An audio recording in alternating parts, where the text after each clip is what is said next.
আজকে খুব সিম্পল একটা খাবার রান্না করব, সেটা হচ্ছে ঝিঙে আলু। আর এই বছর আমার প্রথম ঝিঙে খাওয়া।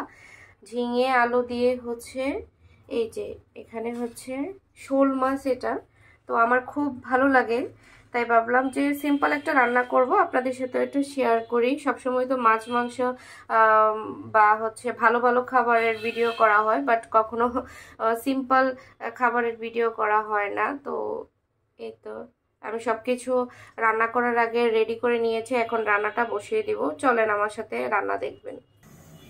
এই যে আমি প্যানে তেল দিয়ে দিলাম। আর আমি আজকে তরকারিতে কোনো ধরনের গোটা মশলা ইউজ করবো না, একদম ডিরেক্ট হচ্ছে পেঁয়াজ বাটা দিয়ে দিচ্ছি।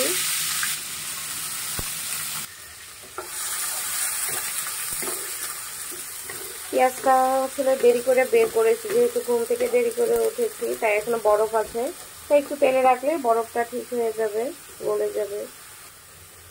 লবণ দিয়ে দিলাম, মরিচ, আর দিয়ে দিচ্ছি কাঁচামরিচ। একটু মাঝখান থেকে ফেলে দিয়েছি, একটু বেশি করে দিয়েছি, যেহেতু ঝিঙাটা আমার কাছে একটু মিষ্টি লাগে। আর আমরা হচ্ছে গুঁড়া মশলা, যেটা হচ্ছে শুকনা মরিচের গুঁড়ো, সেটা হচ্ছে কম খাই, আর কাঁচামরিচটা একটু বেশি খাই।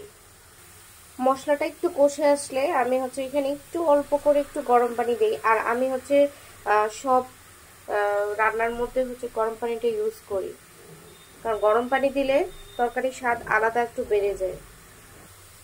এখন ঝিঙেটা দিয়ে দিচ্ছি, একটু ভালো করে নাড়াচাড়া দিয়ে দিব। খুবই সিম্পল একটা রান্না, অনেকে অনেকভাবে করে। এখানে হচ্ছে রসুন বাটা দেয়, কেউ জিরার গুঁড়ো দেয়, তো আমরা আসলে এগুলো কিছু দেই না, আমরা জাস্ট বাটা এই মশলাগুলোই দেই। এখন আস্তে আস্তে একটু কষুক, আমি হচ্ছে একটু ঢাকা দিয়ে ঢেকে অন্য কাজ করি। রান্নার আরেকটা মেইন পার্ট হচ্ছে এই যে ধোয়া, এটা খুব বিরক্ত লাগে। রান্না তো করা যায় খুব ইজিলি, কিন্তু এই যে বাসনপত্রগুলো যে নোংরা হয়, এগুলো ধুইতে গেলে টানটা বের হয়। আরো অনেকগুলো আমি ধুয়েছি, এগুলো আসলে স্কিপ হয়ে গেছে, আমি আর ভিডিও নিইনি। এই দেখেন আমার বর্তমান বিছানার অবস্থা। তো এখন আমি হচ্ছে একটু জাদু দিয়ে সবকিছু ঠিক করে দেই। এই যে বিছানা গুছিয়েছি, ছোট বাচ্চাদের বিছানা, তো ওরকম এলোমেলোই হয়। এই দেখেন আমার এই রুমের অবস্থা। এই যে আমার জামাইজান হচ্ছে লুঙ্গি ফেলে গিয়েছে, এখানে কাপড় দিয়ে রেখেছে, তো কি করব, এটাও একটু ম্যাজিক দিয়ে ঠিক করে ফেলে। এই যে একটা সংসারে যে কত কাজ, সেটা শুধু একটা মেয়ে মানুষরাই জানে। প্রত্যেক দিন এই ফার্নিচারগুলো আমি ক্লিন করি, কিন্তু আমি জানি না এত ধুলাবালি কোথা থেকে যে আসে বাসায়। এইদিকে হচ্ছে দেখেন কি সুন্দর কষতেছে তরকারিটা। আর ঝিঙাটা খুবই ভালো ছিল, একদমই হচ্ছে কচি, দেখছেন একদম অল্প হয়ে যাচ্ছে এবং ভেঙে যাচ্ছে।